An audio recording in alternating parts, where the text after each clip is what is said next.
We're going The live. Our life. Okay. Okay, everyone. I am so grateful to be joined by a man who has just told me is on 3 hours sleep, has been speaking to all kinds of global media outlets from his bomb shelter, and yet epitomizing the Israeli spirit of resilience. He's back in his studio talking to us live from Israel. Eylon Levy. Goodness me, what a time to be alive, eh? How are you doing? Hello, Ollie. You know what else epitomizes the Israeli spirit? This characteristic dress of wearing a t-shirt with a jacket on top of it. It's how everyone goes on TV in Israel. And I used to be so strict about wearing a buttoned shirt and tie. But when you're running up and down stairs 20 times a day to the bomb shelter, I said, screw it. It's a t-shirt and a jacket. That'll have to do. Oh my gosh. Oh my gosh. Tell me just how are you doing right now? What's going on the ground in Israel? It has been a mental 48 hours. Everyone jumped out of bed yesterday, Shabbos, 8 in the morning. I mean, whoever wasn't up already with the alerts on our phones and the sirens. And that was to say that Israel was attacking in Tehran. And so be on alert. Since then, it has just been non-stop sirens. I mean, sometimes the sirens are so close to each other that you don't even have time to go back upstairs to make a cup of coffee or go to the bathroom. And those rockets, some of them are getting through. We had a direct strike on an apartment block in Tel Aviv that pretty much demolished the building, and a direct hit on Beit Shemesh today that Yeah. hit the bomb shelter itself. And the current death toll is 9 people who are killed, because when you have a ballistic missile with 500 kilos of explosives, no amount of concrete is going to protect you. So people know where to go in cases of emergency. They're keeping calm. You're not seeing scenes of panic, but people are anxious because these are not Hamas or Hezbollah rockets. These are heavy duty rockets, and they mean business. But I had an interview today, and they said, how much longer are the Israeli people going to put up with this for? And the answer is, as long as it takes to eliminate the threat, because we don't want ballistic missiles. We can't afford thousands of ballistic missiles. And everyone in Israel understands that the Iranian regime is openly genocidal, that it would do 100 times more damage if it had 100 times more weapons. And that means we're just going to have to keep running into the bomb shelters and doing whatever we can to support our troops as they take on the big bad guys. And just to give people an understanding outside of Israel, in terms of what Israel is facing from Iran right now, in terms of the rockets and missiles barrage, how does this compare with what you faced over the summer last year in the 12-day war? I don't want to be myopic and talk about Israel launching. Sorry, I don't want to be myopic and talk about Iran launching attacks on Israel, because Iran is lashing out at the whole Middle East and even fired ballistic missiles at Cyprus overnight. The UAE has been targeted with more missiles and drones than Israel has in the last 48 hours. Iran has attacked Kuwait airport and Dubai airport and Oman and Qatar and Saudi Arabia. And now apparently British forces stationed in Cyprus as well. The regime is totally out of control, and it is lashing out in every direction. There is, from our perspective in Israel, a difference from the last operation, which is that during the last operation, Iran was able to send much bigger barrages of rockets, dozens at a time. And that was responsible for a lot of the damage in the rockets that were getting through. Now it seems to be sending much smaller barrages, but more frequently. And that means more running up and down to the shelter. But Israel's response is also different. I mean, yesterday, Israel conducted its biggest ever military flypast. And it was over the skies of Iran, and it involved 200 planes bombing 500 targets. And we're just getting started. So this is shaping up to be a very different battle from the so-called 12-day war. I'm going to call it the 12-day war because the last one was called Operation Rising Lion, and this is Operation Roaring Lion, and those can be very easily confused. And let's just understand, Iran lashing out against all these Arab Islamic countries as well now. How can we look at this other than just an act of suicidal stupidity on their part? So one option is that it's suicidal stupidity. The regime understands that it's going down and so wants to take as many people down with it. There's another option, and that is that the Iranian regime believes that if it inflicts enough damage on Gulf countries, they will go to Washington and say, you have to stop this now. but I think it's having the opposite effect. I think it is emboldening the Gulf countries to say, you have to finish off the threat from the Iranian regime because they're just totally out of control if this is how they will send drones and missiles against us in totally unprovoked and indiscriminate attacks. I mean, just a month ago, Saudi Arabia was saying that it would not allow its airspace to be used for any attacks against Iran. And now you're having it viciously condemning the Iranian regime for trying to target Riyadh. I mean, Iran doesn't have any friends now, apart from, like Owen Jones and Mehdi Hassan and a few other really sad, bitter leftists on Twitter. Yeah, absolutely. And I want to talk a bit about the absurdities of some of the reaction we're seeing from these bitter leftists in a moment. But before we do, can you explain to us just how unprecedented and the scale of the attack that we're seeing from the Israeli Air Force and the Americans as well? Just give us a sense of what they're doing, what they've achieved so far, and what the aim and mission is. October 7th is going to go down in history as one of the biggest miscalculations in modern military history. The Iranian regime had surrounded Israel with a ring of fire, a network of proxy armies, assuming they would keep the nuclear program safe. And then Iran could build a nuclear weapon, and there's nothing Israel could do about it because Hamas, the Houthis, and Hezbollah would be able to bring Armageddon on it in one go. Hamas mistimed. Israel has cut Hamas down to size, seriously degraded Hezbollah, kneecapped the Houthis, and as a result, the Iranians are alone. It means that Israel and the United States have basically total air supremacy over the skies of Tehran. The fall of the Assad regime, even before the 12-day war, allowed Israel to carve out a pathway to Iran completely unmolested. And notice the 1-2 punch that Israel and the United States are able to do now. Just as Israel cleared the way for America's B-2 bombers to come in and bomb the Iranian nuclear facilities over the summer, Israel's attacks degrading Iran's proxy armies have made it possible for the United States to attack Iranian targets at will. And so we witnessed yesterday morning an extraordinary maneuver where, in a matter of minutes, Israel eliminated the entire regime high command. We took out the supreme leader, his senior advisor, the head of the RGC, the head of the Iranian army. And these are people who've only been in the job for a few months because last June, Israel killed their predecessors and possibly the predecessors before then, because a couple of them survived only a few days in the job. Israel is attacking regime targets, ballistic missile sites, and this means that the Iranian regime is basically defenseless. And its only strategy right now seems to be lashing out in every direction in the hope that people will say, well, we really, really don't want an escalation. Let's draw things back to the way they were before, instead of saying, finish them.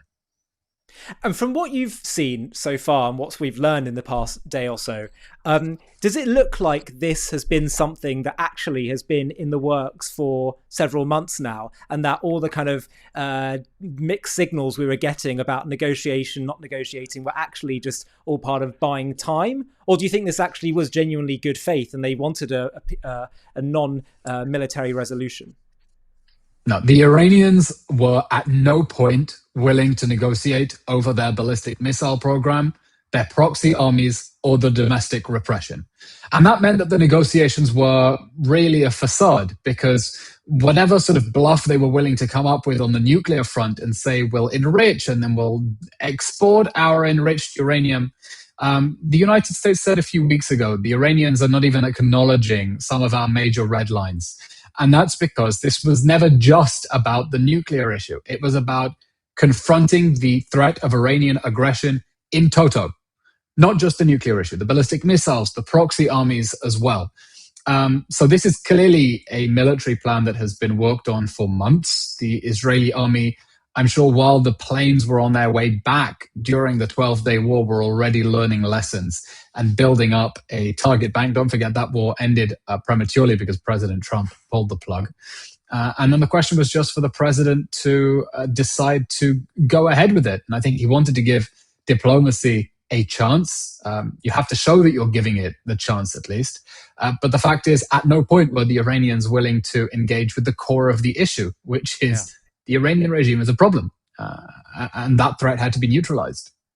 Yeah, absolutely. Now, got people that are viewing and watching this around the world, please do put any questions you have for Eylon in the comment section. I'll try and put them to Eylon in the time that we have. We're already seeing some coming through.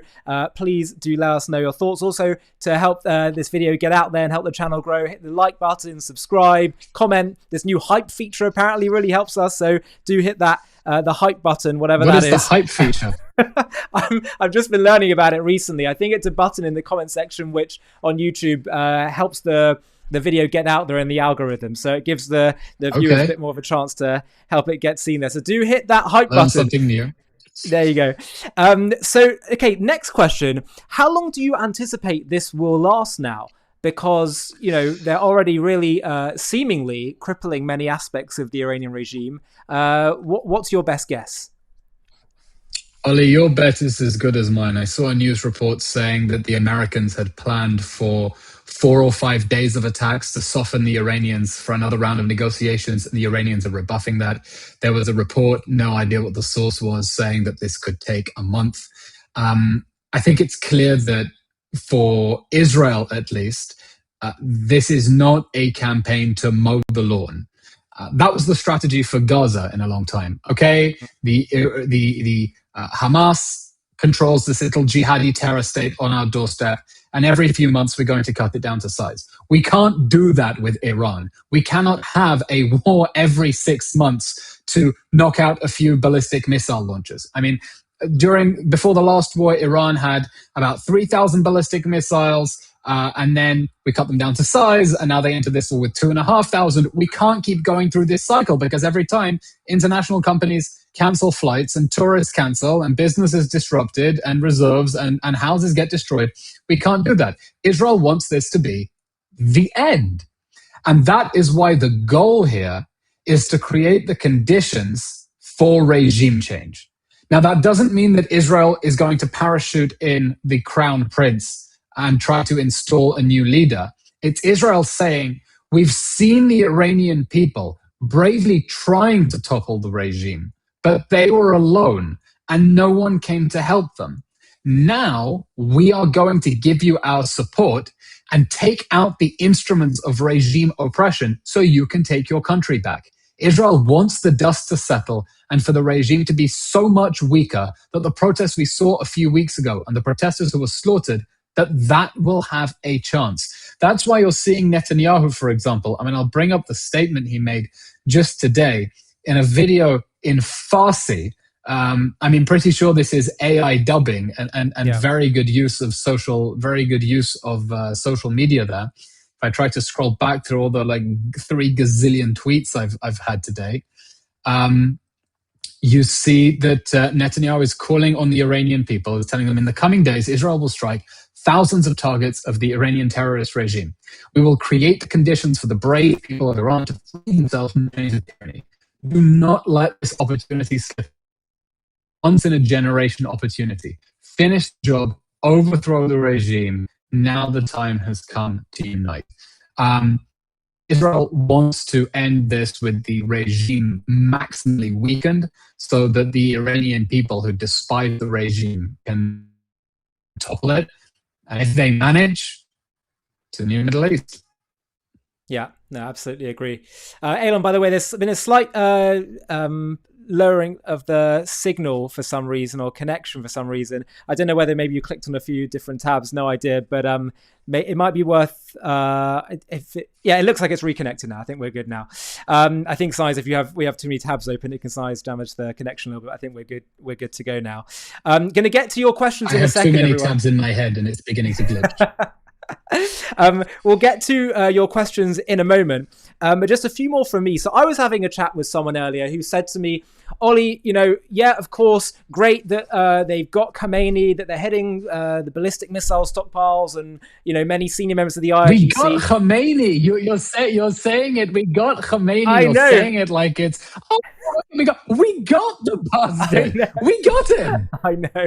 I know. You're so right. I'm always so often I'm in interview mode where I'm trying to let people who still have reservations or doubts about just coming to the light to throw them your way because the questions your way because you're so good at that. But you're right. I just went outside for a walk and there were people in banana costumes dancing in the street. We got the son of a bitch. No, I completely agree with you. And we do actually need to dwell on this. I mean, we've seen, Nasrallah, Sinwar, Khamenei, Hania, inside of Tehran himself. It's been a few years of incredible combination of Israeli ingenuity and miracles all wrapped up together. And but what I did want to ask you, I posted just earlier, the famous section in the Book of Esther where it describes all the sons of Haman who were killed when the plot to destroy the Jews is overturned.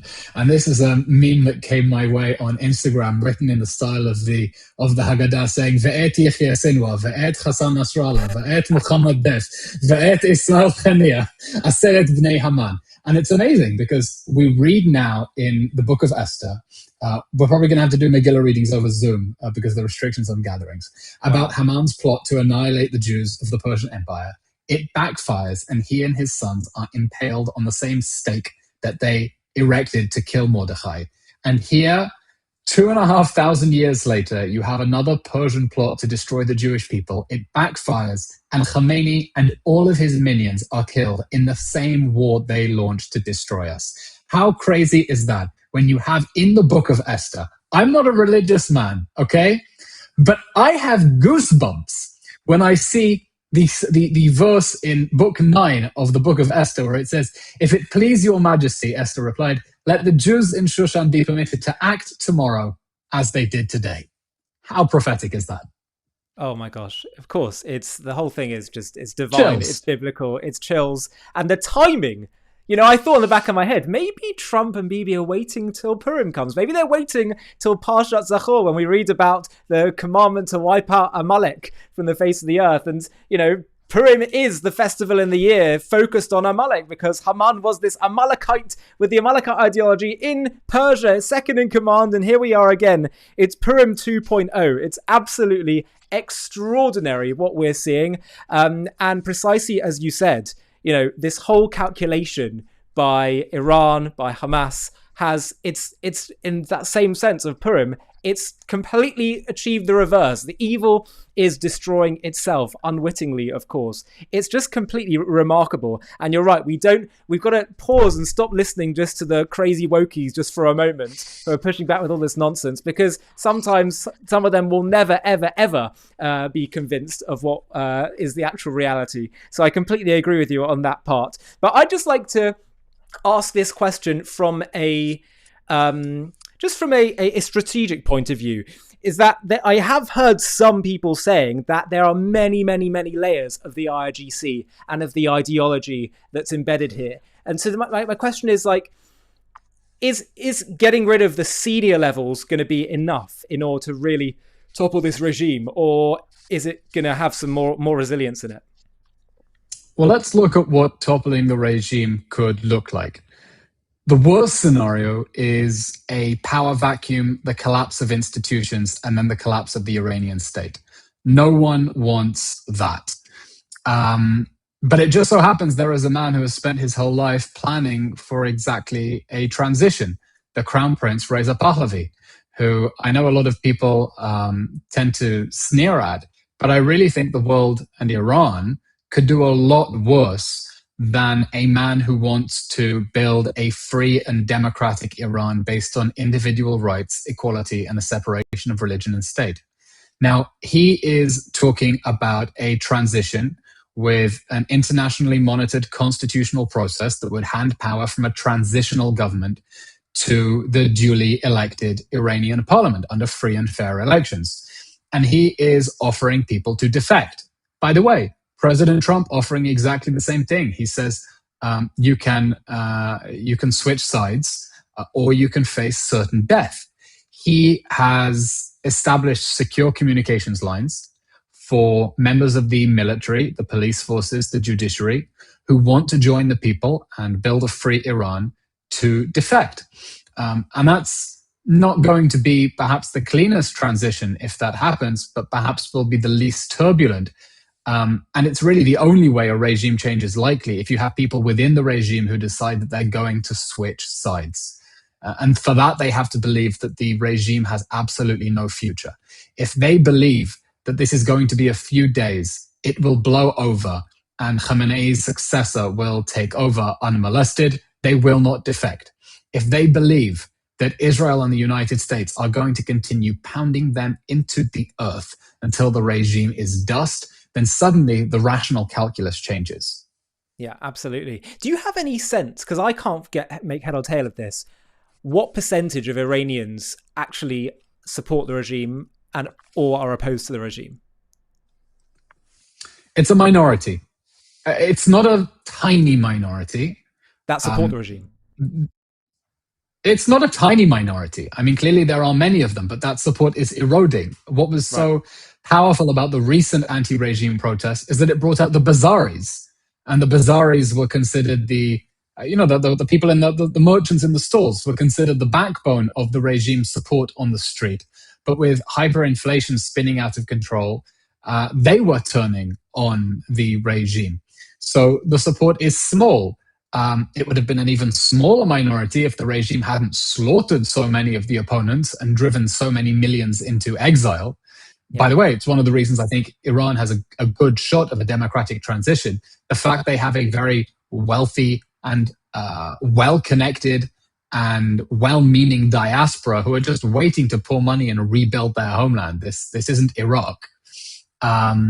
But there definitely is a core of support for the Islamic Republic that can't be underestimated. It's not like you take out Khamenei and that was it. There's no other glue holding the system together. But I don't have numbers, and I don't think anyone's ever run an objective opinion poll inside Iran. Yeah, and also to some extent, it's not that important. It matters, but opinions can be fickle depending on all kinds of variables. Just a couple questions before we wrap up. Got a question from Parmis178. Hey, Eylon, thank you so much for supporting Iranians. I would like your opinion. Why are Western governments not strongly supporting Israel on this? I think that Western governments are succumbing to pressure on the streets. They've seen the radical anti-Zionist movement bring violence to the streets of the West, and they are afraid of sticking their necks out and too boldly supporting Israel. I mean, even Canada and Australia, whose prime minister's statements were very sound, coming out in support of the US strikes, couldn't bring themselves to say, by the US and Israel. I think it's ungrateful. I think it's spineless. I think it's craven. I think it's pathetic. I think they understand that Israel is doing their dirty work for them. It's not just no one is shedding a tear for Khamenei. I think they're quite happy that Israel killed Khamenei, and I think it wouldn't kill them to say thank you. He also said, Eylon, when will they name a street in Tehran after you? After me? I don't know. Let's first get a free Iran, and then I don't think that's remotely likely or realistic. Boulevard after Netanyahu, I can definitely see coming as a thank you for killing Khamenei. We've just got a few more comments, just really of support to you, Eylon. Eylon, love your work, says Sir Moderates. We've got Mary Muller saying, Eylon, you are a wonderful spokesperson. Please stay safe. And just lots of other support to you. A lot of people cheering on what's happened. I suppose, lastly, my question is for the people of Israel. Now, what's happening on the ground? What do you sort of anticipate the next few weeks are going to look like? Israel's under a state of emergency at the moment, which means work from home unless it's an essential workplace. No gatherings. That means gyms are closed. Places of entertainment are definitely not functioning. And there isn't really time to go anywhere because there are sirens every few minutes. People are tense, they're nervous, they're anxious. These missiles are deadly business. But there is a steely resolve, and you can really feel the blitz spirit among people who are hiding in the underground, but understanding that this is something we have to weather. It's not that we can make the problem go away, in that I think Britain, which is digging its head in the sand about the fact that Iran has basically declared war on Britain by shooting missiles at of British forces in Cyprus, trying to stick its head in the sand, pretend this isn't happening. Israel doesn't have the luxury of that denial. People are in awe of the success of the military. It's been a historic turnaround and reversal, and hoping that no more missiles are going to come through, kill people, and all our pilots come home safe. And then wishing our friends in Iran the best of luck and hope to celebrate with them in a free Tehran. Well, it's truly historic times, isn't it, Eylon? Biblical times. Biblical. It's absolutely biblical. Eylon, thank you so much for joining us today on JTV. I know you're being pushed in 100 different directions, so grateful for your time and insights, and look forward to future conversations, and please do stay safe. Thank you, Ollie. Thank you, Pekka. Bye-bye. Thanks. Thank you. Okay, we're going to stay live, everyone, because there's so much more to talk about and discuss what has been happening. This are precisely as Eylon is saying, these are biblical times that we are living through right now. They truly are biblical. I mean, you think about the timing. Just think about the timing of this. The fact that we have had it's now been going on for decades, this Persian regime with an Amalekite ideology, a 12 Shia Islamist ideology that has risen in Persia, the same place of the Purim story. And when do they topple the leader of the regime and start this war to finally once and for all kill at the head of the octopus? It happens literally as we approach Purim. It happens literally on the day that Jews around the world were reading Parshat Zachor, which is the once a year biblical commandment to remember what it is that Amalek tried to do to the Jewish people on Purim in the desert when they left Egypt. And this is just remarkable, the timing. It's biblical, and anyone that can't see that has their heads buried in the sand. Let's talk about what's been happening on the ground. I have to say, this video has been a bit of a favorite, to be honest. This is Iranian state TV finding out that their dear leader, Khomeini, by the way, pronounced in Persian, Khomeini, Khaman, was the leader of Persia and the evil genocidal leader of Persia in the times of the Megillat Esther, the Book of Esther. And now we have Khomeini. He's like Hamani, right? Anyway, have a watch of him declaring the news to his fellow Iranians. Inna lillah.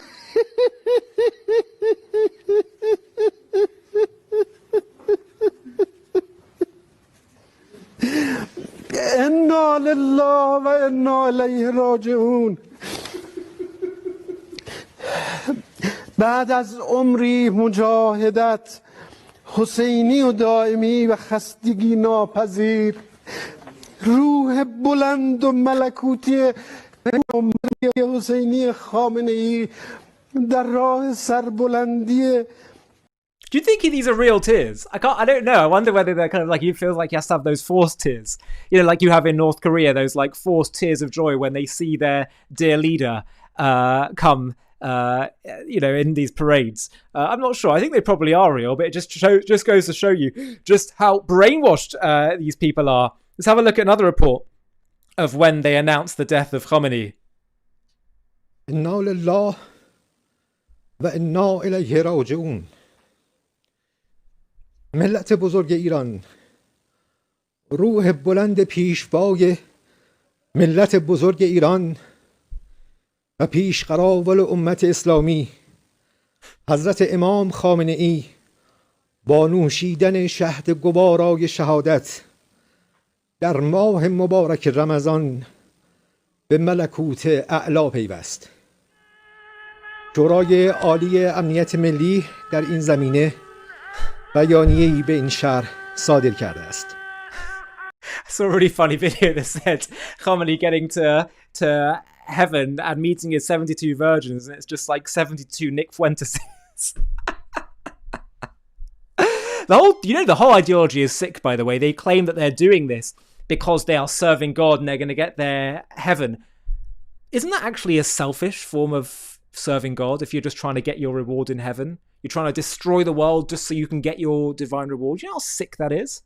That's why the Jewish view is about celebrating life, not just because we're scared of death, but because we believe that God created this world not to escape it, not to destroy it, but because he wants us to build this world and make it heavenly, to bring heaven down to earth, to make it godly. That's why the Jewish people celebrate life. That's what's so sick and twisted about the Islamist ideology.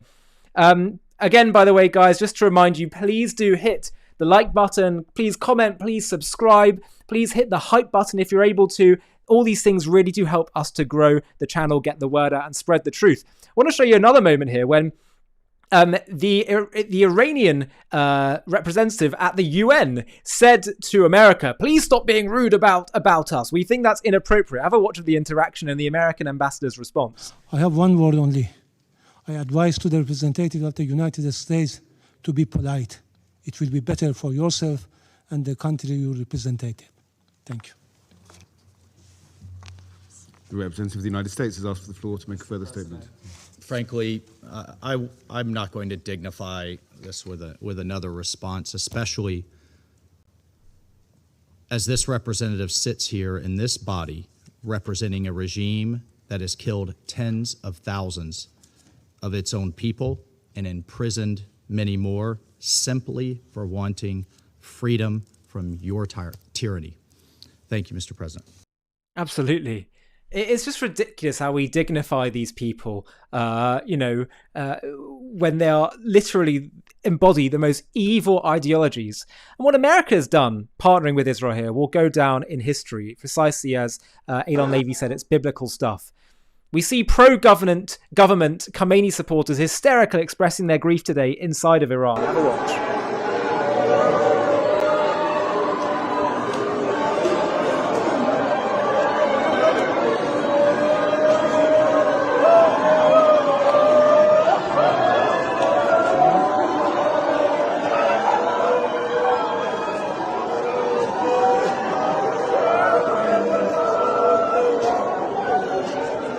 You know, it's not just what we're seeing here. This is not just people crying over the death of their leader. These are people, their whole ideologies, their whole worldview is being challenged, potentially being shattered right now. And that's important. It's necessary. In some ways, the Jewish view of the messianic era that's coming to fruition is much more of an ideological shift than it will be a geopolitical one. People need to realize that these evil, perverse ideologies have no place in this world. This was Tehran this morning being absolutely pummeled. Look at that. Whoa. And the IDF, the IAF and the Americans are going full steam. But be in no doubt that there are plenty of people across Iran who are celebrating the death of Supreme Leader Khomeini. What a name that is, Supreme Leader. Who would call themselves that? I'm the Supreme Leader. In and of itself is pretty psychotic stuff.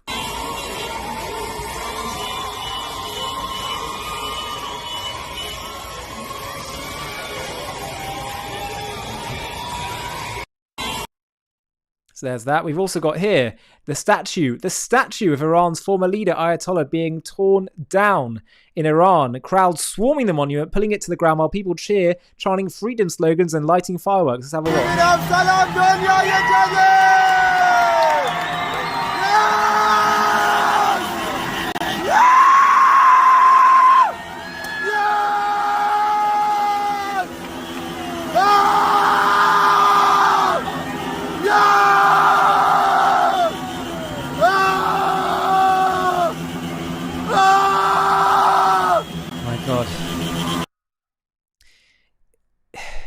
It's emotional hearing those cries. You know, that cry you hear there is the cry from the depth of someone's soul, having been facing so much oppression for so long, for decades, and suddenly the possibility of freedom, of a different life, of a future where they don't have to live in fear, in tyranny, in terror, in a death cult.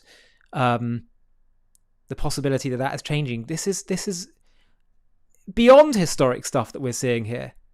There are more celebrations happening inside of Iran. Meanwhile, you've got the wokies in the West saying no to war with Iran. This is a terrible escalation. And so many people in Iran celebrating this. Think about it. 30 to 40,000 people, it seems, that's what the estimates are, gunned down indiscriminately by the IRGC just a few weeks ago. That's how they treat their own people, and yet you have people in the West that support them, that support the Iranian regime.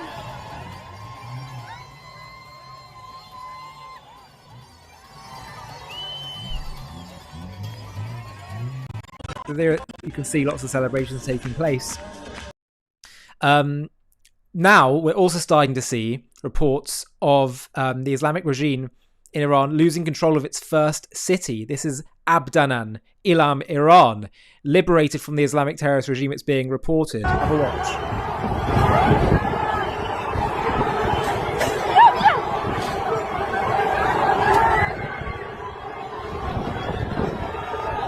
So like we saw just a few weeks ago, more riots, more civil unrest basically happening across. Now, meanwhile, there was a beautiful scene that happened in London where Iranians came to a very Jewish area of Golders Green and came to celebrate together with Jews who were celebrating this historic moment. An incredible scene. If you haven't seen it already, have a watch of this. It's beautiful stuff to witness.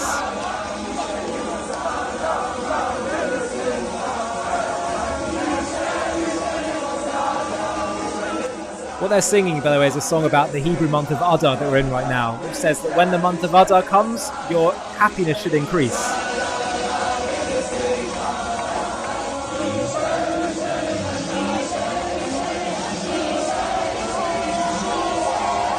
As I say, the fact that this happened in Adar is biblical. And if anyone says Jews don't know how to party, Jews that have been in these kinds of music scrums, dance scrums, they know that this is an unmatched vibe.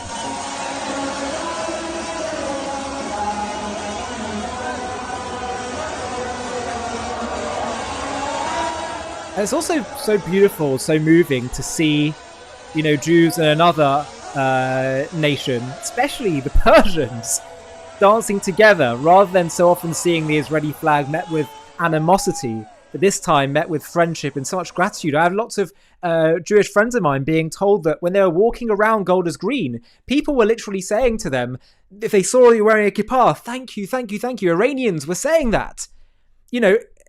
It's extraordinary stuff, because they realize that actually, and this is the thing that people miss, people think that, Israel's fight is just about its own survival. No. When people go after Israel, when they go after the Jews, it is a sign that their soul is corrupting.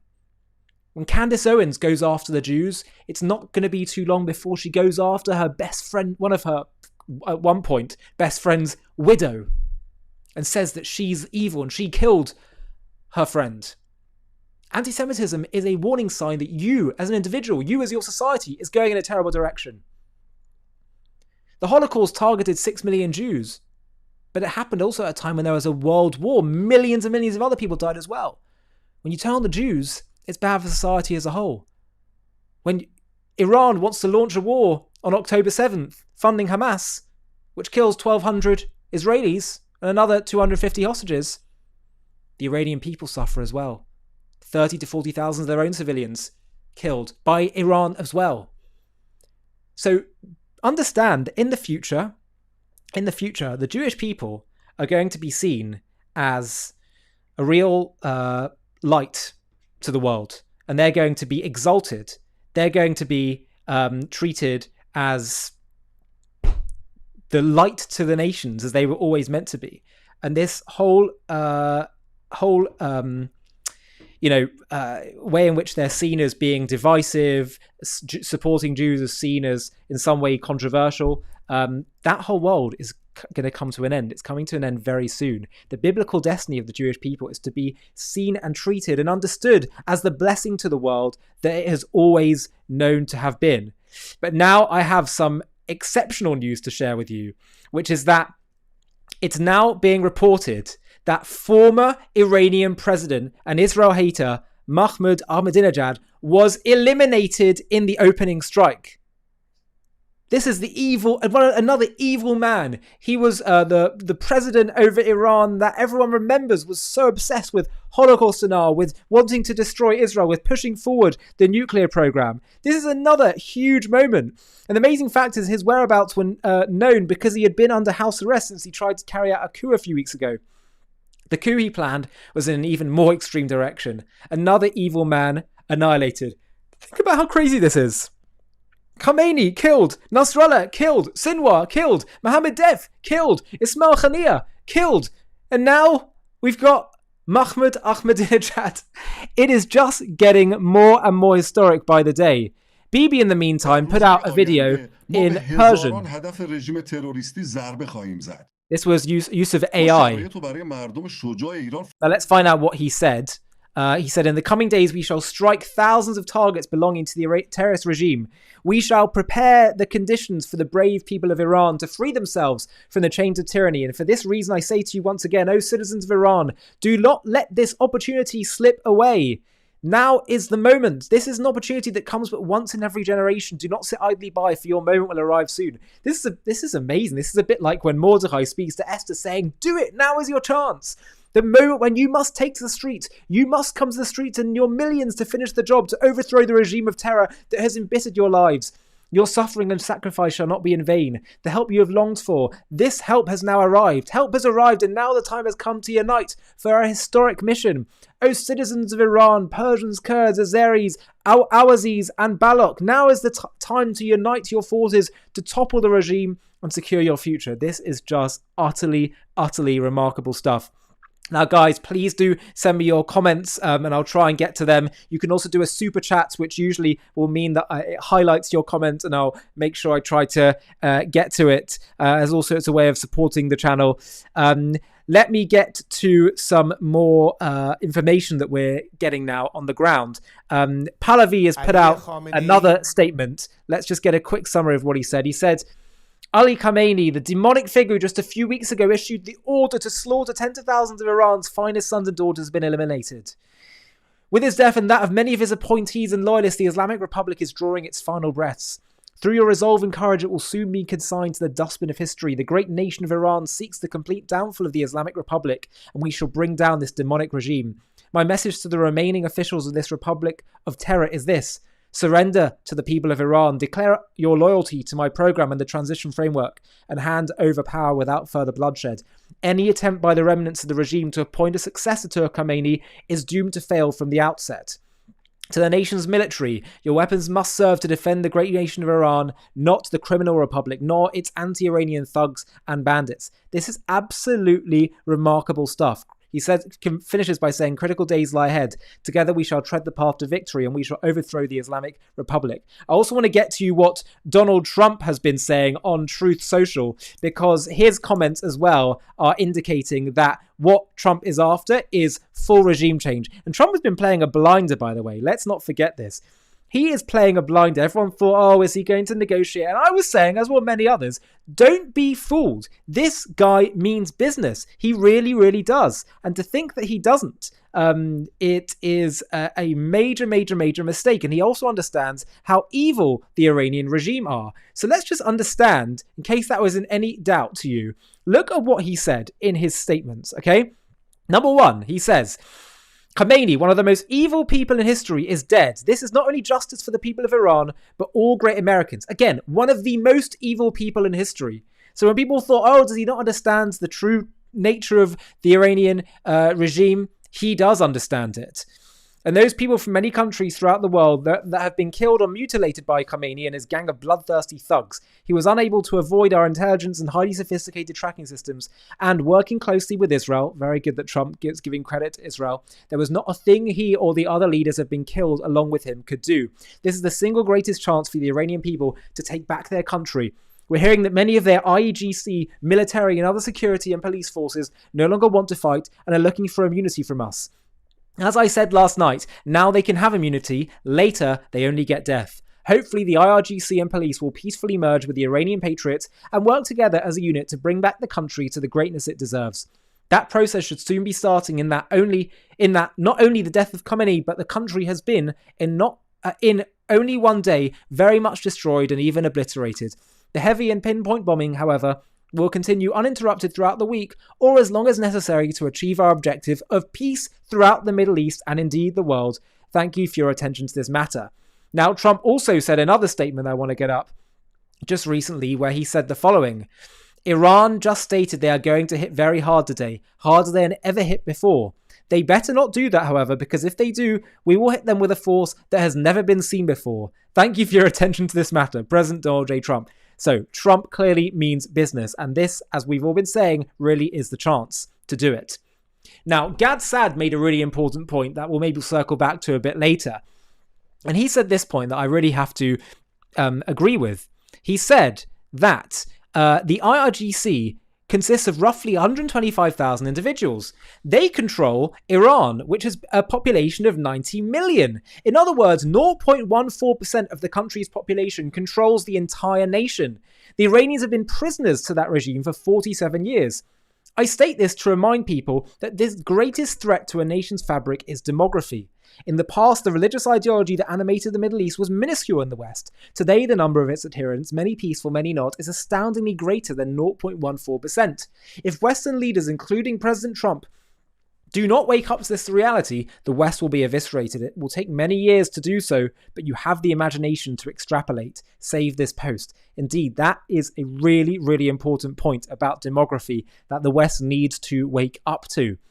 For as long as we bury our heads in the sand about this, bury our heads in the sand about the fact that, on the whole, there are some fundamental incompatibilities between Islam and, not talking about Muslims, every single Muslim, but Islam itself and what Islamic culture and communities tend to lean towards and tend to give oxygen towards. There is a fundamental incompatibility there. Now, I hope that maybe the extremism and the ideology of Islam can shift and change, and that's what I'm trying to do with JTV, as well as express the truth about what needs to be done by a security standpoint. I'm trying to teach the ideas of Judaism, which I hope more and more people who want a connection with God, who want a connection with, spirituality and morality can come towards. But for as long as people have free will, and for as long as it continues to be an ideology out there, we need to address it from a security standpoint as well. Now let's talk about the incredible, incredible military edge that we're seeing achieved by the Americans and the Israeli Air Force. Look at this. This is an extraordinary video. This is what air superiority looks like. An Iranian missile locked on, tracking, closing fast, but the American pilot does not panic. Years of training kicked in, and what happens? The missile lost its solution and the jet climbed away clean. Watch this extraordinary footage.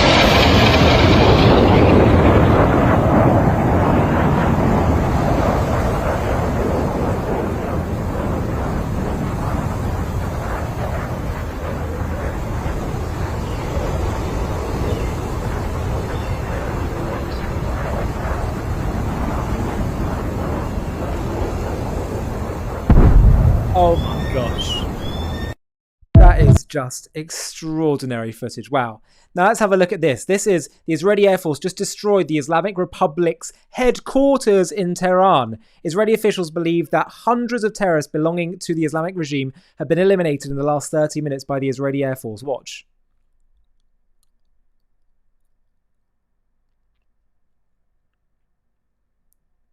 Wow, wow, wow, indeed. Goodness me. John Spencer said this as well. Really important point. He's a military expert, chair of urban warfare studies at the War Institute. He said, if you think the United States has not conducted months of wargaming and scenario analysis of the fall of the regime, the potential successors or power structures that step into the Ayatollahs and Mullah's void, you are not serious. Hope is not a strategy, and the War Department, NSC, will not be relying on that. Of course, he is absolutely right there. So people that say, hey, this is just going to lead to a terrible outcome, this has been thought through. And Netanyahu and Trump both like to make sure that they can do whatever they can to achieve victory. Let's learn a bit more from the IDF themselves, who've been telling us what's happened in the last 12 hours to give us a full update of what's actually happening from a military edge on the ground. Have a watch. Today, we launched Operation Roaring Lion, an operation against the Iranian terrorist regime in full cooperation with the U.S. Armed Force. This is an operation against the world's largest sponsor of terror, a regime that for years has called death to Israel, death to America, death to the West. We listened to their words carefully. We watched their actions, and today we acted. We acted because we had to. We launched this operation by seizing an operational opportunity, conducting coordinated strikes against high-level gatherings of senior figures within Iran's military and security leadership. We can now confirm that these senior Iranian regime officials were eliminated by the IDF. Ali Shamkhani, advisor to Khamenei on issues of defense and Secretary of the Defense Council. Muhammad Pakpour, commander of the IRGC. Muhammad Shirazi, head of the military bureau of the Iranian supreme leader for almost 40 years. Salah Asadi, the senior intelligence officer of the Supreme Command. Aziz Nasirzadeh, the Iranian defense minister, and others. These and other senior figures will no longer be able to advance their plan, the destruction of Israel. These are terrorists who have blood on their hands, who are directly responsible for the death of thousands by terror. The launch of Operation Roaring Lion comes after months of close and joint planning with the U.S. Armed Forces. A historic, unprecedented level of cooperation between two nations fighting side by side against terror.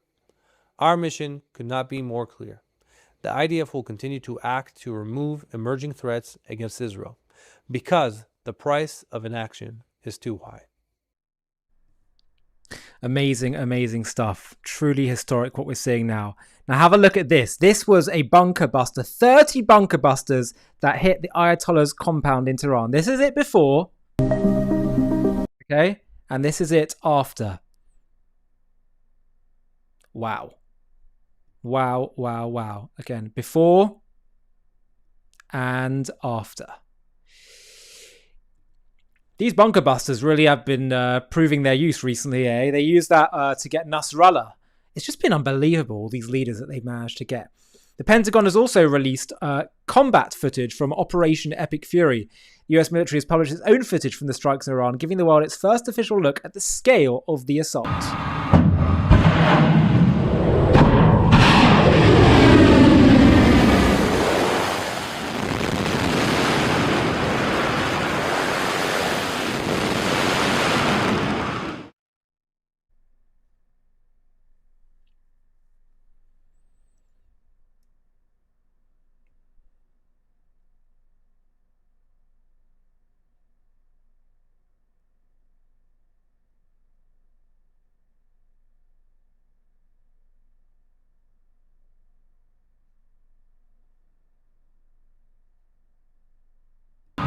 Wow. Wow, wow, wow. Extraordinary. And have a look at this. This is Israel taking an Iranian ballistic missile in space. Wow! Wow! Wow! ברור. איזה יופי. I love the Israeli commenter in the background. Yo, yo, yo!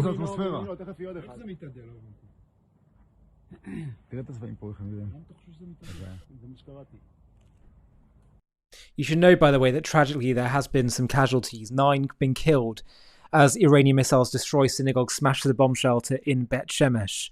And it is just, there's also been a woman that's built in a Tel Aviv residential block. 3 American soldiers killed, 5 seriously injured in a war with Iran, according to the US military as well now.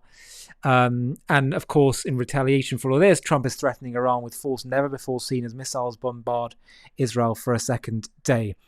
Let's now have a listen to Douglas Murray, who's speaking about this, where he was talking about a tactic that's being used by Israel, which is to basically hack some Iranian apps.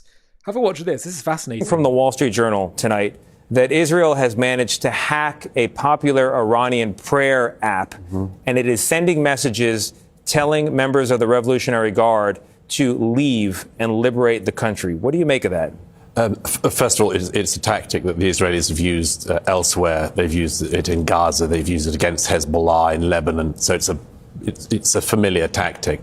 The message itself is simply reiterating what President Trump said in his late night message, which is to request that the Revolutionary Guards, the Basij and others put down their weapons.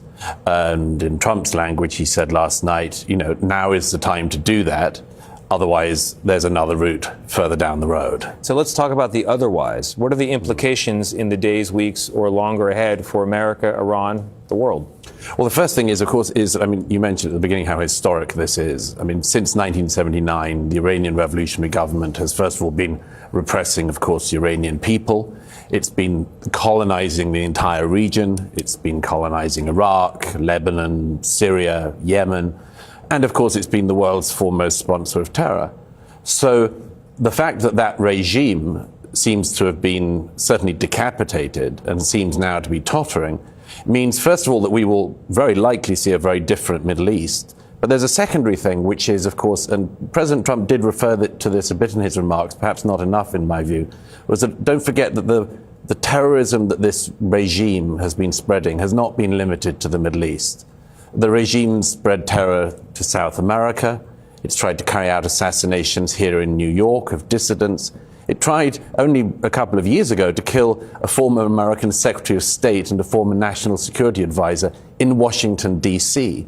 So the fact that that foremost sponsor of terror is now seemingly on its last legs is something that's going to have huge implications way beyond the Middle East. All of what you said has been true, though, for a while now. Mm-hmm. So why right now? Was it just the moment presented itself? It seems to me that the moment presented itself. I mean, if you consider the difference between what's happened in the last 24 hours and what happened last summer it was very clear that in the 12-day war, that decapitation of the regime, specifically the targeting of the Ayatollah, was not on the table. That seemed to be the one thing that was absolutely not on the table. Taking out the nuclear sites was the main objective then, but not regime decapitation.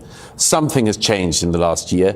Possibly it's simply President Trump's realization of the intractable nature of the Iranian revolutionary government in negotiations. They have strung on negotiating team after negotiating team from the West, from the international community for decades on every one of these issues. Yeah. Douglas, thank you very much. There's report. Douglas always completely on point about this, and it is, as he said, they've had all kinds of tactics they've been using for a while. Iran has it's been a hopeless game of trying to negotiate with them, because you cannot negotiate, you cannot appease ideologies that are fundamentally, inherently wanting your destruction. This has been the same issue with the Israeli-Palestinian conflict. They don't want a two-state solution. So you're talking to a brick wall ultimately. And they'll say they do for Western cameras, but they don't want it really, because the whole Palestinian cause is about destroying Israel and the Jews, which is what the Iranian regime is about. It's also about destroying the West. It's about Islamic domination of the region and the world. If you don't understand that, well, you're too politically correct. We should stop being politically correct and just start being correct. And this is the channel where we're going to continue to be correct, I hope. And I say that with humility, but unfortunately, it seems to me over the past few years, there are far too many people who care more about optics of being seen to be politically correct, as opposed to just saying the truth that needs to be said, the uncomfortable truth that too many people in the world want to bury their heads in the sand and ignore. So if you want to help this channel to grow, and there's much more we're going to be talking about in this live, but just to pause for a second and say, if you haven't already, please do subscribe to this channel. It really, really helps us. Please hit the like button. Please comment. Please hype our videos. All these things really help us to grow, get this channel growing, get us more in the algorithm and able to continue to deliver the videos, which I hope you all really appreciate and enjoy.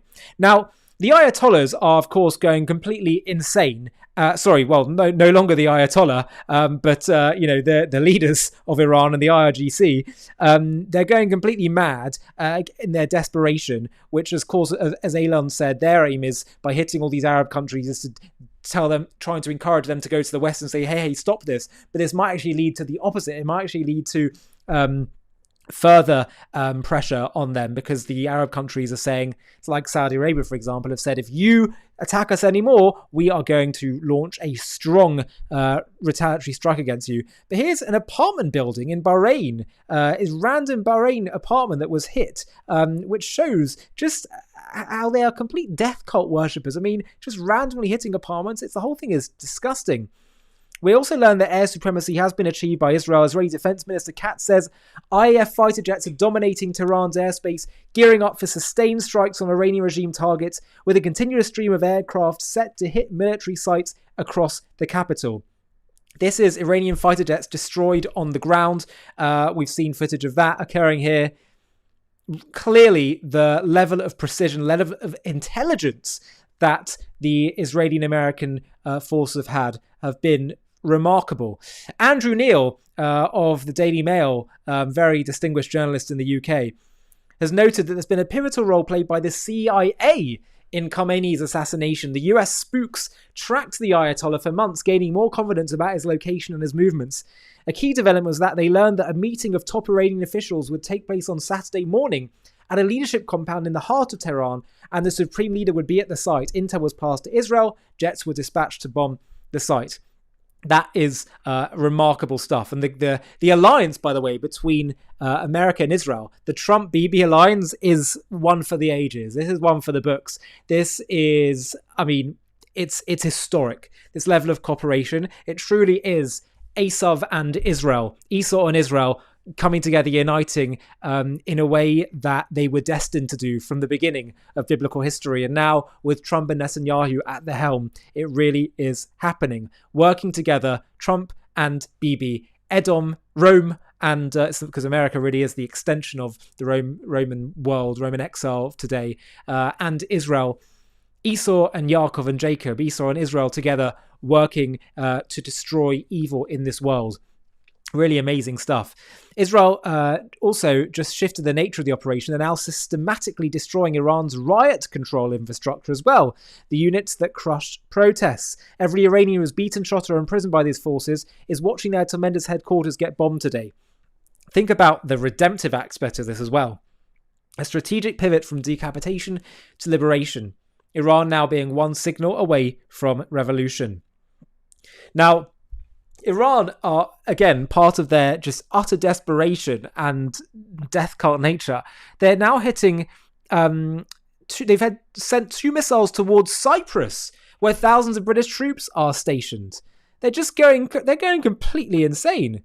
I want to show you this also. This is a really, really important tweet, just to get an update of how mental they're going. Cyprus, 2 missiles. Oman, 3 drones. Bahrain, 45 missiles and 9 drones. Iraq, 7 missiles and drone volleys reported from Erbil. Dozens of drones, 9 intercepted. Israel, 200 missiles and 12 plus drones. Jordan, 13 missiles and 36 drones approximately. Kuwait, multiple missiles, 2 drones. Qatar, 66 missiles. Saudi Arabia, 0 to 2 plus missiles or drones. Syria, 1 missile. UAE, 140 missiles, 270 drones. Total barrages, 465 missiles, 357 drones, 824 total projectiles. And what we're seeing here is just their desire to basically get Armageddon. That's what they're about, but they clearly do not have the coordinated strength to be able to achieve what they want. So much so they even hit their own ship. Look at this. The Skylight tanker struck by Iran is under US sanctions, designated on December 18, 2025 as part of a crackdown on Tehran's oil smuggling shadow fleet. This is what one Iranian ballistic missile did in Tel Aviv, and that's what Eylon said. He said, this is why we won't let it build thousands.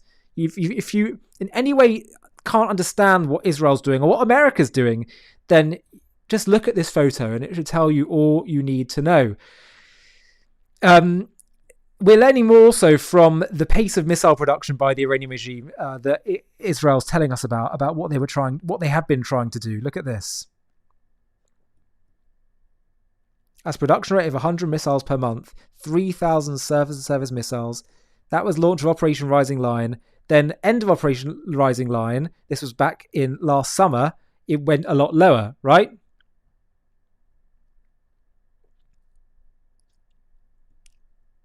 But then they tried to restore a lot more.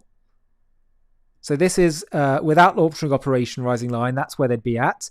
But since then, this is what they're doing now. And of course, they've invested huge efforts to re-establish the missile production capability, and that is an existential threat to Israel as well. And so therefore, what Israel's doing and what America's doing is really necessary. The Iranian regime's plan for the destruction of Israel. Currently, the regime produces dozens of ballistic missiles per month with a clear acceleration in its recovery pace, an attempt to produce 8,000 missiles by 2027. In addition, the regime is investing significant efforts in fortifying its underground production infrastructure. The possession of missiles by a regime that has declared its intent to destroy Israel constitutes an existential threat. So Israel has every duty, not just right, a duty to do this. Let's have a listen to now the wokies, who would say, we can't escalate. If we do... What, you just fell out of a coconut tree? We have to calm things down. If this woman was in charge of the Western world, the leader of the free world right now, just think where we would be. It is alarming to think where we would be if Kamala was in charge right now, because there is this woke mind virus in the West that basically equates any form of military action as wrong, as evil, as something that's only going to cause more chaos, more division, more evil. What about... Let me just zoom out for a second and try and explain it to people who may be a little bit morally unclear about all of this. Do you believe in making the world better? Yes or no? Do you believe right now the world could be better? I'm sure in particular the progressive side will say, yes, absolutely, we want progress. Okay, so if you think I want to make this world better, I want to remove the bad or fix the bad, fix the evil and make it better, make it good, you believe in war. You believe in going to war against the bad. Now, military war, there's all kinds of war. Trying to improve the world is a form of warfare. It's not pacifism. Pacifism says, I'm just going to let the world be and leave it as it is. If you believe in making it better, you believe in going to war. The military type of war is just where it has to descend into physical battle because you're left with no other choice. And to say that that's never acceptable, well, then you believe in not making this world better. You believe in letting evil run riot. And I'm sorry, but in this case, it is so clearly warranted and necessary that if you can't see it, well, you must be Kamala Harris. Let's have a listen to her words. Before I go in, I want to address what we learned today. Donald Trump has dragged us into a war the American people do not want. He has put American troops in harm's way. I unequivocally oppose this war of choice, and everyone should. And the bottom line, when it comes down to it, is that if we want to stop Donald Trump with this random decision that he has arrived at, then Congress must act, and Congress must act immediately. The American people do not want our sons and daughters to go into this unauthorized war of choice, and I unequivocally oppose it. Thank you. Sorry about my impersonation of her, by the way. I do need to work on it. It's like you kind of just you don't want to say the words fully coming out of your mouth. You talk about the passage of time and the context. That's the best I can do. Oh, I mean her no ill will, by the way. Just want to say that. I mean her no ill will, but I just think she's deeply, deeply misguided, unfortunately. Now let's go to Keir Starmer. I'm not going to show much of what he says because it will probably bore you to death and I'll lose viewers right now. Targets in Iran. But I just loved what Dan Hannan said, where he said he's a lord in the House of Lords, a conservative member of the House of Lords. He said, it's not your irrelevance that is striking, it's the way that, as always, you bizarrely go out of your way to advertise it. About what this means for security and stability, and for the fate of innocent people across the region, which for so many of us includes friends and family members. So whilst the situation is evolving very quickly, I want to set out our response. The United Kingdom played no role in these strikes. Okay, all right. Thank you very much. Then I think we can stop it there if you played no role in this. Cenk Uygur. The great Cenk Uygur, who will basically try and rebut your argument, not with an actual response. He'll just repeat what you said, but in a goofy voice. He'll say, oh, sure, Israel's just defending itself. Oh, yeah, because Iran really wants death to Israel and death to America. Sure. That's basically the Cenk Uygur argument. Just say your argument in a silly voice. Anyway, he said here, I criticize Iran's Supreme Leader Ali Khamenei 1,000 times. He was oppressing his own people and preventing democracy. But there's one thing you can't take away from him. He died on his own 2 feet instead of kneeling to Israel. That took courage. He didn't bow.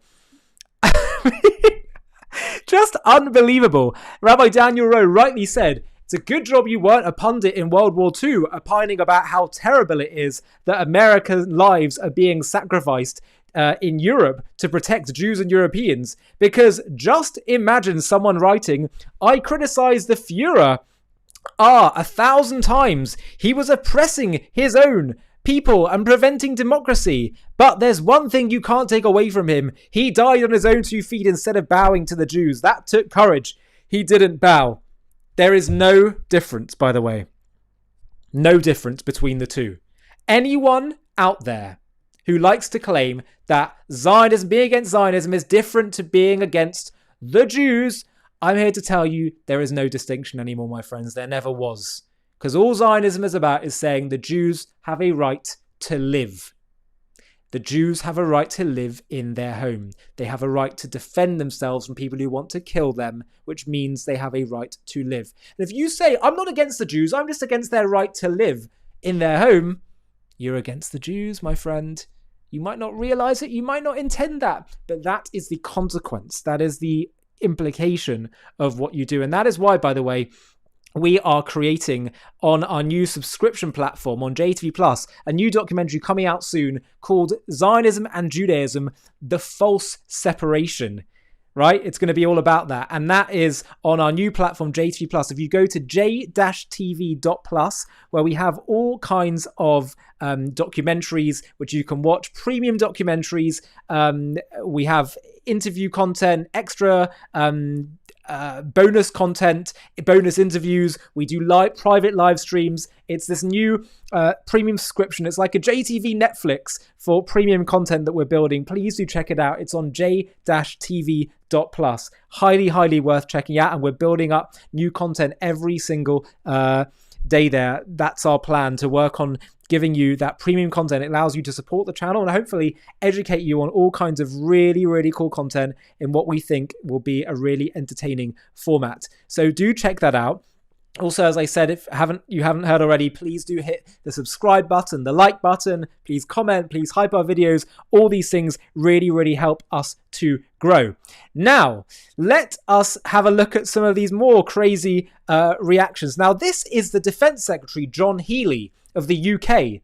And he has actually been someone that, you know, is not anti-military at all, even though he is in the Labour Party and he's more on the left. But he's sort of like, I think, from what I understand, he's much more on the centre side. But clearly, he's been told by the Labour leader, by the Prime Minister, Keir Starmer, that we can't say that whose side we're picking here. And look at the knots he ends up having to tie himself in. Have a watch. In terms then of those developments in the UK government's position, do you back what America and Israel have done? It's been condemned by the United Nations. Many countries have said it's illegal. Some of your colleagues have said it is illegal. Does the government back what they've done? Britain played no part in the strikes on Iran. We share, however, the primary aim of all allies in the region and the US that Iran should never have a nuclear weapon. But do you believe this action was within international law? Well, we play no part in the strikes. We just didn't. Oh, weak. What happened to the Britain of Churchill, of Thatcher? What happened to the Britain that stood alone against evil Nazi tyranny in Europe when all the world was silent or turned the other cheek, turned the other way? What happened to Britain? It is so upsetting, and I tell you that I think a lot of British people feel deeply ashamed of this British government. Participate, and it is for the US to set out the legal basis of the action that it took.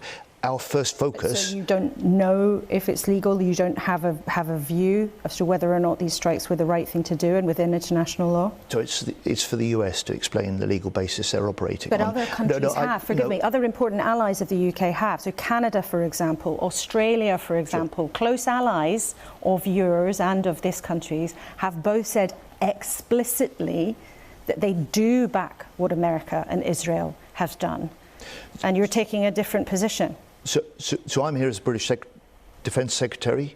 Our first focus and all our action is defensive.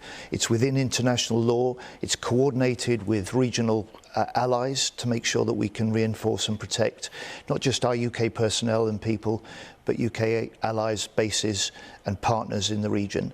And we share that long-term aim. We share that determination that Iran should never have a nuclear weapon.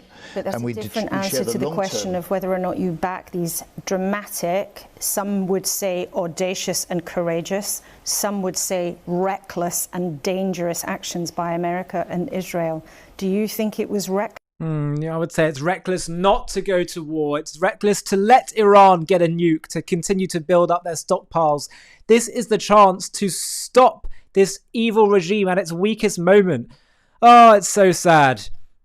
Dan Hodges wrote, the decision to attack Iran, kill its supreme leader, and introduce regime change is one of the most significant strategic geopolitical moments of the past century. It dwarfs the invasions of Iraq and Afghanistan. For the British government to not even be able to express an opinion on unfolding events is an abdication of the most basic responsibility that comes with national governance. Absolutely right. Yisrael David Weiss of Neturei Karta, known for publicly embracing Iranian Holocaust denial leaders and attending Hamas funerals, will be sitting shiva in Muncie for Ayatollah Khamenei, Yamach Shemai. This is clearly a joke. Services to be conducted in Arabic. Guests asked to remove shoes and socks upon entering. Minyan needed for 5 daily prayers. Again, if people aren't clear about the whole Zionism and Judaism point, this man who waves his Palestinian flag and cozies up to the Iranian regime, he represents a tiny minority, even within the ultra-Orthodox, as some people call them, ultra-Orthodox world. The majority of ultra-Orthodox world support Israel and want Israel to thrive and to succeed, and see it as a their lot is cast alongside all the Jews there. They might not have the same view of Zionism and how the Israeli state should look to some other Israelis, but they are cast their lot with the rest of the Jews. These are people who are here. It is tragic to see siding with Israel's enemies because of a very twisted ideology. But be in no doubt, as we're going to reveal in our JTV Plus documentary soon, the false distinction between Zionism and Judaism is absurd. Open up a Torah. I invite you, open up a Torah and read just the first book. There's 5 books of Moses. The first book of Genesis. Then it goes on to Exodus. Genesis, God is constantly talking about his promise to Abraham, Isaac, and Jacob to give them a land.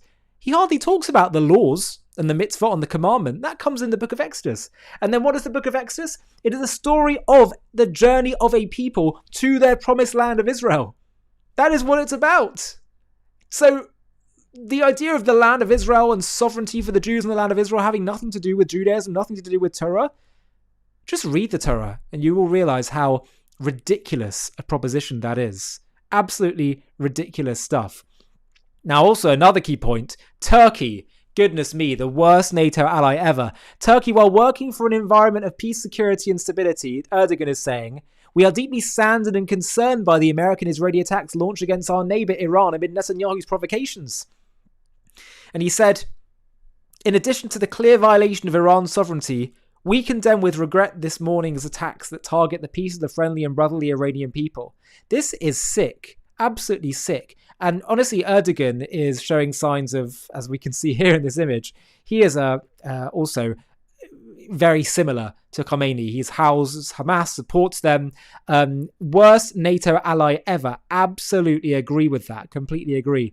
Now, I do want to get to some of your guys' comments. I also want to get and show you one more clip with our favorite Ben Shapiro, because Ben, of course, has great commentary on these matters. Let's have a look at some of Ben Shapiro's comments. They will be up in a moment. But before I do, let me see some of your latest comments. Does England have nuclear bombs? Yes, they do indeed. Although, honestly, the chances of Keir Starmer using one of them, it's more likely that I will reincarnate into an olive, quite frankly. Let's have a look. Can I ask you guys who are more Jewish than I am? I'm not sure I understand what you're saying, my friend. If you could please clarify what you're saying. Your country is lost, I know, but will they get it back? Maybe. Who knows? Who knows? Let's see, what else do we have in the comment section? Being polite to our mothers is fine, to our enemies war is politics by other means. Yes, indeed. I really miss the fierce, moral and brave UK of yesteryear. Yep, completely agree with that as well. The American people support Israel. It does seem that is the case by and large. Yes, I do agree with that. Being polite is reckless. Yep, I agree. Sometimes, as the Talmud says, if you are cruel to the kind, then you will end up being kind to... Sorry, if you are kind to the cruel, you will end up being cruel to the kind. That is absolutely the truth of the matter, and that is the morality that not enough people seem to understand. Thank goodness for Trump and Bibi. We'd have been wearing burqas within 20 years without their leadership. Turkey is also against Kurds having more political freedom, which may happen now. Yeah, Turkey are clearly definitely a problem on the horizon. Anyway, let us now go to our friend Mr. Ben Shapiro for some of his thoughts on what's been happening, because, well, it's not been the quietest of days, has it? From the president. So you have an incredible opportunity, a unique opportunity. Geopolitically, you have a necessity to do this, because if you do not do this, China takes the lead. And this is also true with regard to, for example, Afghanistan. The reason that Vladimir Putin decided to invade Ukraine is because the United States withdrew like ignominious cowards from Afghanistan under the pusillanimous President Joe Biden. Donald Trump does not play like that. He does not play like that. President Trump is a uniquely testosterone-filled president. There's no question about this. The president of the United States that is a dude with cojones, for sure. And what he is doing here is transformational. If you understand the entire politics of the Middle Eastern region, and you understand the linkage between China, Iran, Russia, and you also understand Iran's sponsorship of every major terrorist group in the region, essentially, from the Houthis down in Yemen to Hezbollah in Lebanon, to Shia militias in Iraq, to rebellious forces in Jordan, to rebellious forces pretty much everywhere else in the Middle East. You understand that a once-in-a-lifetime opportunity to end the regime is on the table. And so what we've seen from this ballsy president over the course of the last few months are a change of regime in Venezuela, effectively, because if you're squeezing them so hard that they squeak, and they're basically under America's control, that is a regime change. You are seeing that attempted now in Iran. You're seeing that probably going to happen in Cuba. You're watching America remake the world in its own interest, because it is good for America when terrorist regimes that oppose America and shout death to America and sponsor terrorist groups that are anti-American and try to develop nuclear weapons and try to develop ICBMs and try to develop massive terror exporting, and then work hand in glove with all of our enemies to provide them oil and provide them drones. It turns out it's really great for America when that goes away. So, as I said, there are a bunch of objections that have sort of been put forth here. People claiming this is not America first. Now, again, I'm a little confused how it would not be America first for our chief enemy in the Middle East to go away. You're going to have to explain that one to me. If we were talking about millions, hundreds of thousands, tens of thousands of American boots on the ground fighting house to house in Tehran, the way that the United States did in Baghdad, then you'd have to make a stronger case. And I will, by way of side point here, make a point made by my friend Ben Domenech, who's now over working with us here at Daily Wire. Ben Domenech made a great point a little bit earlier this evening to me. He said, here's the thing about American foreign policy. You can explain until you're blue in the face why things are good for Americans. If they end well, Americans like it. And if they end poorly, Americans hate it. Americans knew precisely why we went into Afghanistan, because Al-Qaeda murdered 3,000 American citizens. That war went poorly and Americans turned against it. And you can fail to explain properly why Americans make a foreign policy action. And if it ends well, Americans are basically okay with it or triumphal about it. Americans like victory and they do not like losing. The president has no intention of losing here. This bizarre notion that the president of the United States, who campaigned against the Iraq war, who is by nature hesitant to get America involved in long-term war making, that somehow he is going to be a redux of George W. Bush's Iraq war is asinine on its face. So, why exactly is this America first? Well, as I say, because it is in America's interest for our big enemies to be changed, to go away. Would it be America first if America were able to, with minimal loss of even American resources, topple, say, the Chinese regime? The answer there is, of course it would be. If we could snap our fingers and that regime changed into a friendly regime, would that be a good? Of course it would be.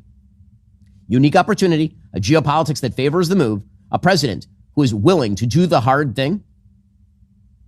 That's what is happening in Iran right now. So a lot of people are trying to cite George Washington, suggesting that this is all about a permanent alliance, that permanent alliances are bad and we shouldn't go abroad in search of enemies to destroy.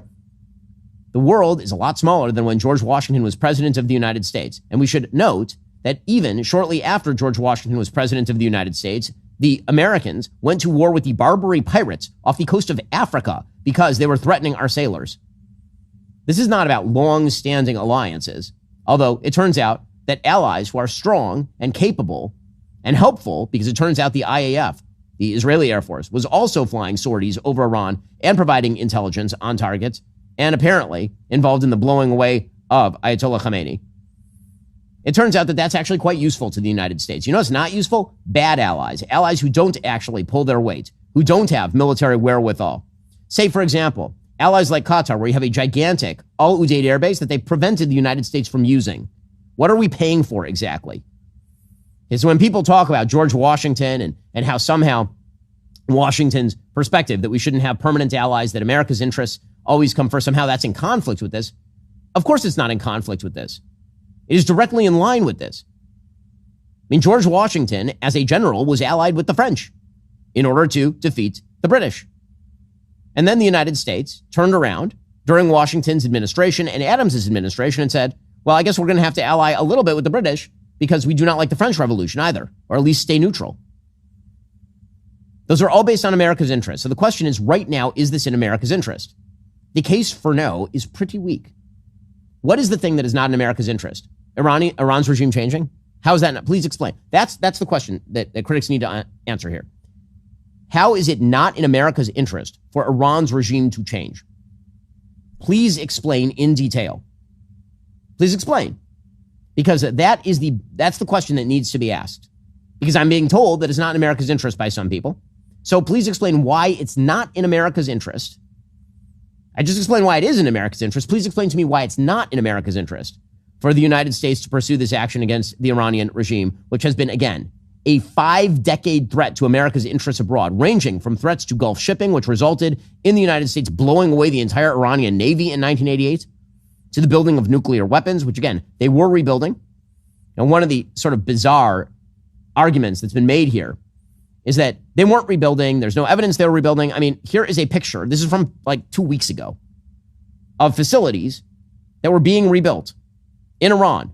Because it turns out that President Trump was right. America's Midnight Hammer operation did do significant and heavy damage to the Iranian nuclear facilities, but they immediately started rebuilding, hardening.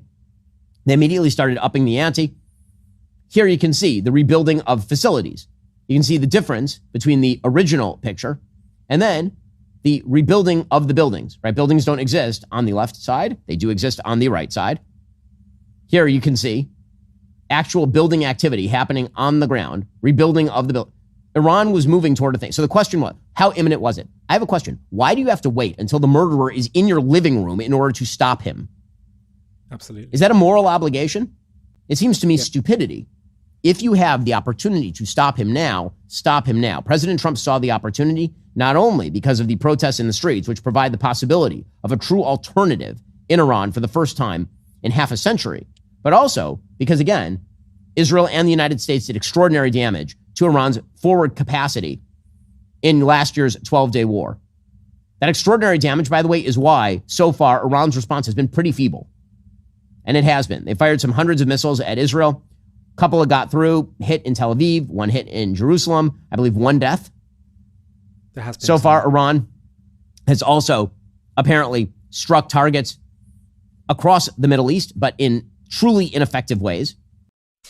And this, I think, is the point that I want to finish on, that Ben Shapiro is pointing out here, that people that say, what are we doing getting involved? If you cannot see, and I've said this before, and I'll say it again, if you cannot see that the Iranian regime is perhaps one of, if not the greatest threat to global stability, to American security, because if they were getting close to having enough ballistic missiles to destroy Israel, having a nuclear warhead that could not just go to Israel, God forbid, but also to Western targets. And if you don't understand that they wanted to come for America, they were sponsoring terrorism against America, had killed hundreds of Americans, military and citizens, and Israel is holding up the dam against them and other Islamist forces from coming for Europe and the West. Someone said to me, yeah, but Ollie, what about all the demographic issues in the West among growing Islamic communities that have widespread support for Islamist policies?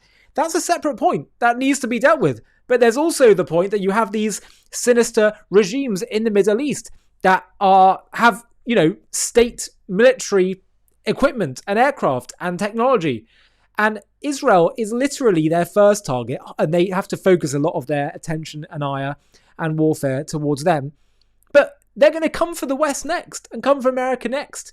If you can't see that Israel, with its extraordinary army, air force, and Mossad and intelligence, if you can't see that they are really on the front lines of all of this, fighting for the security of the West, of sanity, of freedom, of decency, if you can't see that, then I don't know what planet you're on, quite frankly. This is an exceptionally important day. And by the way, even if this was just about stopping Israel, helping Israel, which clearly this is not just about that. But even if it was, and even if you took out the fact that Israel gives, they talk about the amount of money that America gives Israel in aid. The amount of value they get for that, for the few billion they give every year, is extraordinary. And it would cost them 10 times the amount to get the value they get in intelligence and military retaliation and resilience if they had to have their own people on the ground there. But if you took all that away and this was just about helping Israel and not about their own interests, even though it obviously is, but if it was just about that, I would still say to you, it is deeply morally virtuous on a cosmic level to stand with and help the people of Israel when they're facing existential crises. And frankly, as the world's greatest superpower, you lose out by choosing not to do that. But understand this goes far beyond Israel, far beyond America and Europe. This is the own Iranian people who have themselves been suffering. The Jew hatred, anti-Semitism, as we say time and again, it starts with the Jews, but it is a warning for society, for the human soul, that they are going to cause destruction to all kinds of people. And that is the point.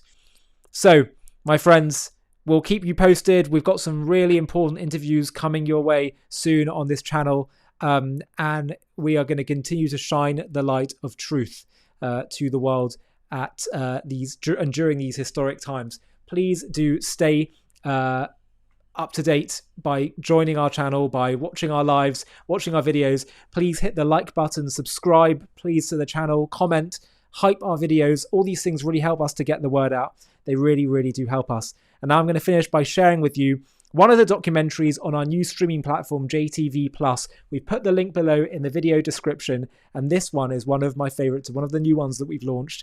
And let's just say it's very different to what the mainstream media narrative has been about the Israeli-Arab conflict. Have a watch.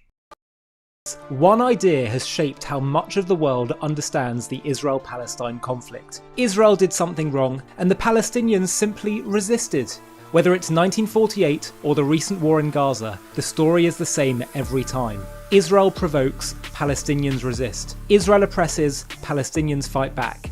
This narrative dominates campuses, the media, and much of global politics. It feels familiar, it feels intuitive, and for many people, it feels true. But what if the sequence is backwards? What if the origin point and every major chapter that followed has been told in reverse? In the wars of 1948 and 67, in the collapse of Oslo, in the suicide bombings of the Intifada, in the rockets after Israel withdrew from Gaza, in the massacre of October 7th, and the global narrative that followed. In this JTV Plus documentary, we're going to expose the great lie that has reversed cause and effect, a narrative engineered to help the real aggressors erode Israel's legitimacy. We'll trace the conflict conflict from its origins to the present day, revealing how at every stage the true sequence of events was inverted, how aggression was reframed as resistance, how defense was recast as provocation, and how a conflict rooted in hatred of Jews was deliberately twisted into a story that blames the Jews. Join us as we restore the story to the order in which it actually happened and uncover the truth hidden beneath a century of lies. To watch this JTV Plus documentary and access much more premium content, click on the link in the video description.